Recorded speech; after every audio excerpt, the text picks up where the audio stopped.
In today's world, names like Zendaya, Margot Robbie, or Anya Taylor-Joy dominate red carpets and magazine covers. They're icons of fashion, talent, and influence. But before them, before hashtags and Instagram, Hollywood had just one woman who defined the very idea of stardom: Marilyn Monroe. She was the it girl of the 1950s and early 60s. The most photographed woman in the world, the fantasy of millions, and the obsession of powerful men. But what happened to her is still debated to this day. While men like James Dean and Kurt Cobain are called legends for dying young, Marilyn's legacy remains different. Her actions are dissected, questioned, and judged, even 60 years after her death. So who was Marilyn Monroe really? And what horrifying truths followed her even after she was gone? She was born as Norma Jean Mortensen on June 1, 1926, in Los Angeles. Her childhood was anything but glamorous. Her mother, Gladys, suffered from severe mental illness and was institutionalized when Norma was just a little girl. She never knew her father. She bounced from foster homes to orphanages, constantly battling the fear of abandonment. The world would later come to know her as Marilyn Monroe, but before the fame, she was just a lonely girl with dreams too big for her reality. She married at 16 to escape the system. While her husband went off to war, she worked in a factory until a photographer noticed her. That single moment changed everything. Her beauty was undeniable. But what no one saw was her hunger for recognition, for love, for safety. She dyed her hair platinum blonde. She learned how to walk, how to smile, how to exist for the camera. And Marilyn Monroe was born. A persona more powerful than Norma Jean could ever be. By the 1950s, she had become a global phenomenon. With hits like Gentlemen Prefer Blondes and The 7-Year Itch, she was the sex symbol of her time. But she was also something else, a tragic product of a brutal, male-dominated industry. Marilyn Monroe was not just admired, she was consumed. The press called her dumb while quoting her in headlines. Executives called her difficult when she pushed for better roles.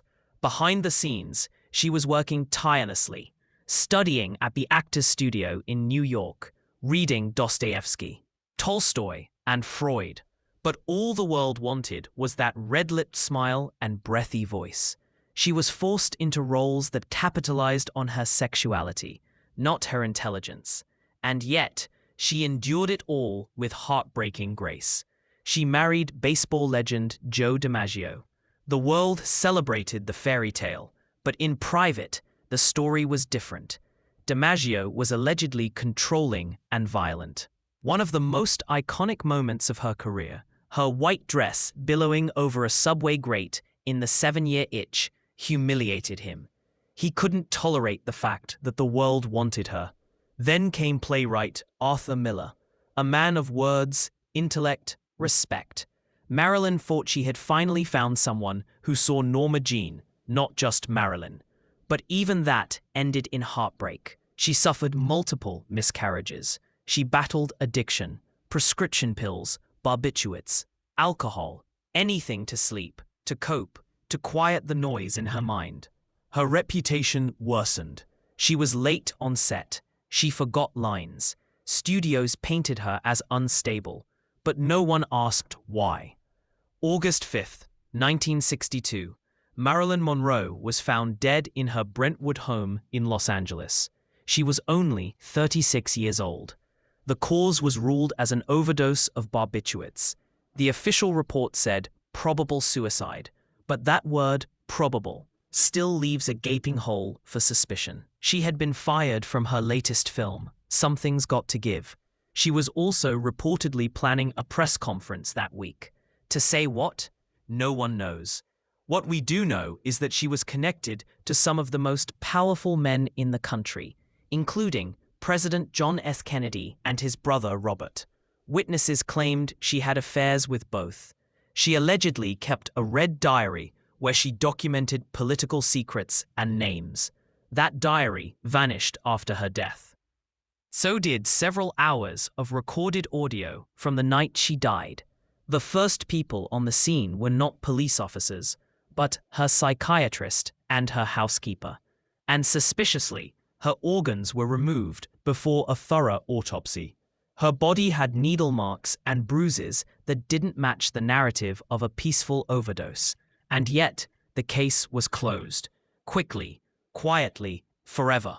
For decades, people have asked, did Marilyn Monroe really take her own life, or was she silenced? Some believe the Kennedys ordered her death to protect their reputations. Others suspect the mafia.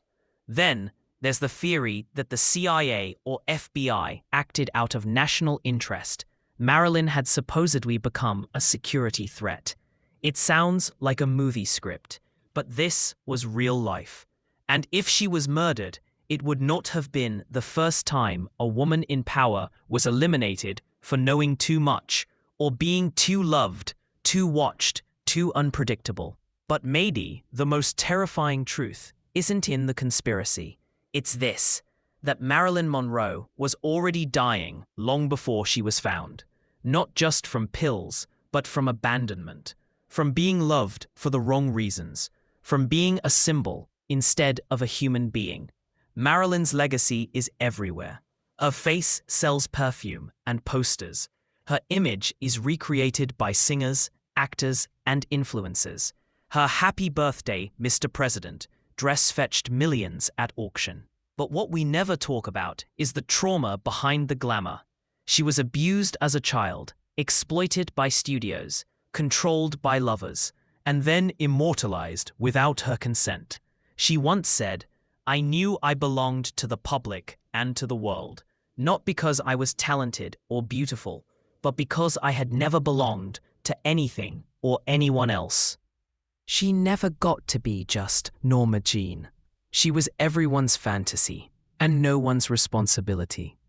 Even in death, she was alone. Ask yourself, if Marilyn Monroe were alive today, what would we do to her? Would we flood her Instagram with adoration and abuse? Would tabloids speculate on her weight, her lovers, her mental health? Would she be just another sad girl aesthetic? Or would we finally listen? Would we ask, what did the world do to her? Because maybe the real horror of Marilyn's story isn't how she died. It's that she never stood a chance to live. Behind every glamorous photo was a woman begging to be seen, to be heard, to be believed. She studied method acting. She formed her own production company to escape the studio system. She fought for better scripts, more complex roles, and equal pay before feminism had a microphone. She wasn't stupid. She wasn't crazy. She was ahead of her time. But history loves a tragic beauty more than a survivor.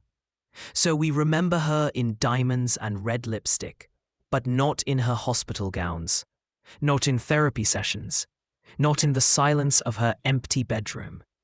We remember the icon, but we forget the woman. The world never gave Marilyn Monroe peace. Not in life, not in death. She remains frozen in time, forever 36, forever seductive, forever misunderstood. We sell her likeness, we write books about her, we recreate her photos. But we still haven't answered the one question that haunts her story. Why was no one there when she needed help the most? Why, in a city of cameras, was no one watching when the real Marilyn was slipping away?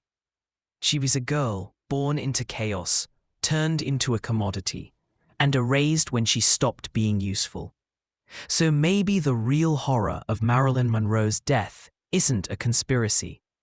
Maybe it's the truth, that we watched her fall apart and called it show business. She once said, "I don't want to be rich. I just want to be wonderful." And perhaps, in her own quiet, complicated way, she truly was.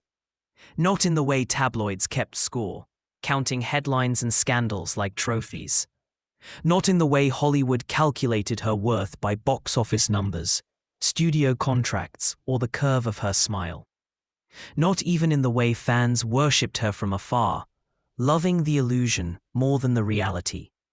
But in a much deeper, more tragic way, Marilyn Monroe was wonderful because she revealed something raw about the human condition.